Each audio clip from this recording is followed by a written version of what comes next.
Graças a Deus pela sua misericórdia para conosco. Meu irmão, minha irmã, você que me ouve, você é abençoado por Deus. E considerando esta bênção, eu quero ler a palavra que encontra-se em Apocalipse, capítulo 3, e quero ler somente o versículo 9. Mas antes eu quero pedir que você se matricule no canal. Deixe o seu like, isso é muito importante. Então vamos à leitura. Eis que eu farei aos da sinagoga de Satanás, aos que se diz judeus e não são, mas mentem. Eis que eu farei que venham e adoram prostrados a teus pés, e saibam que eu te amo. Graças a Deus. Meus irmãos, que palavra até certo ponto estranha.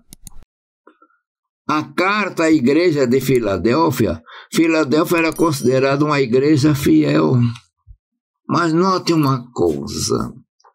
A palavra fala que tinha uma sinagoga de Satanás no meio daquela igreja. Sinagogas eram reuniões de cultos que os judeus começaram a executar, a frequentar, depois que vieram do exílio de Babilônia.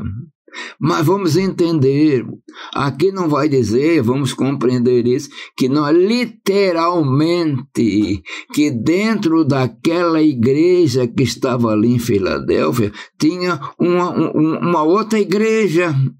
Não, mas invisivelmente havia um movimento que eles faziam, como se fosse, que a palavra chama, a sinagoga de Satanás, coisa terrível.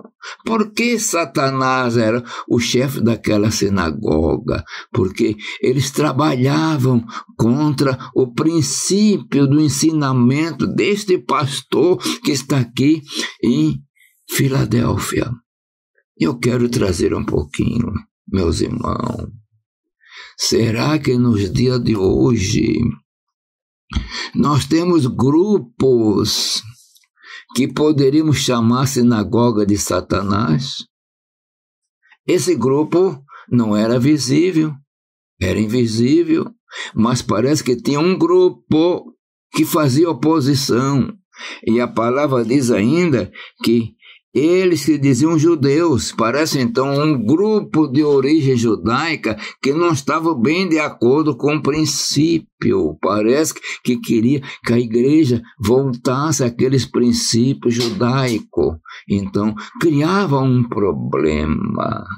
Mas na igreja, no dia de hoje, as várias igrejas evangélicas cristãs espalhadas pelo Brasil, nós estamos sujeitos a ter esses grupos, meus irmãos. E aqui é uma oposição contra a liderança.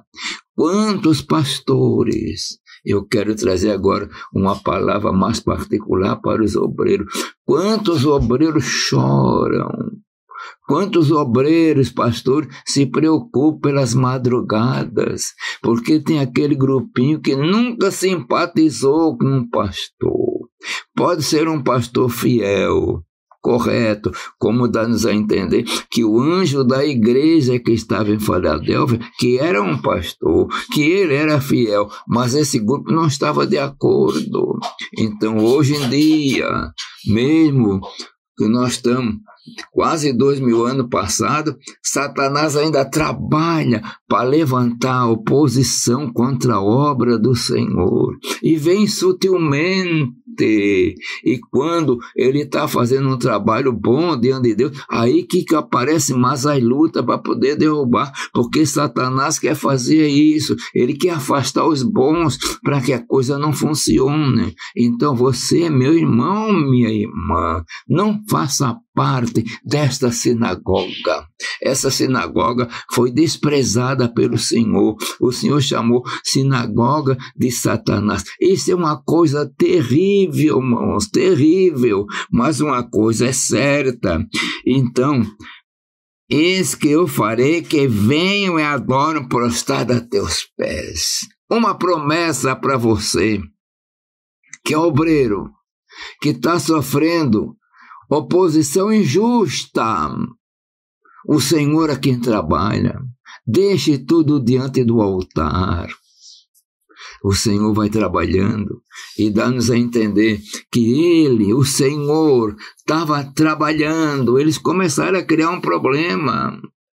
Vai devagarinho e criar aquele grupo por trás dos bastidores, às vezes sem ter interligação com os outros, mas as suas atitudes o Senhor chamou de sinagoga de Satanás. E nós vemos, irmão, infelizmente, porque os nossos temperamentos, as nossas personalidades, elas são diferentes. Está na igreja, foi salvo, batizado com o Espírito Santo, mas de vez em quando ele olha, eu não gostei desse pastor, eu não simpatizei com esse pastor, eu não gosto da pregação desse pastor. Então alguns chegam e dizem, ele é muito durão, porque ele quer a palavra mais conservadora.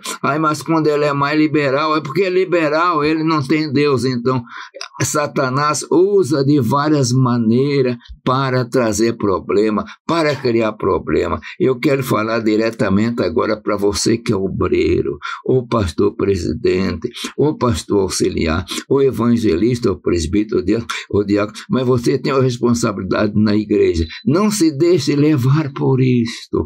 Não saia e não afrouxe, fique na fidelidade com Deus, porque Ele é que luta, que vai trabalhar. Esse grupinho que estava ali em Filadélfia, ele estava diante de uma ameaça, mas eles vão ter que reconhecer, eles tinham que ver e dobrar o joelho diante daquele pastor e entender que era um homem de Deus. É na oração.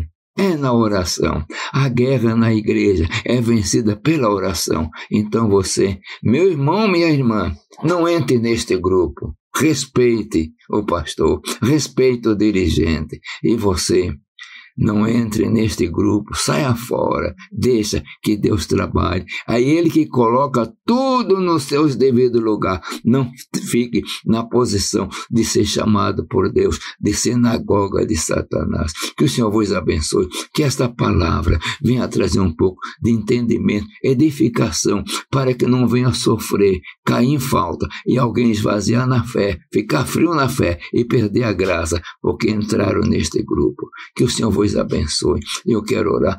Pai de amor, Deus de bondade, Senhor, o adversário sempre procura botar semente estranha no meio da tua lavoura, mas dá graça aos teus servos, dá graça aos obreiros, para que eles possam vencer, ser vencedores, porque tu estás com ele. Pai eterno, Deus de amor e bondade, eu peço em nome de Jesus. Amém.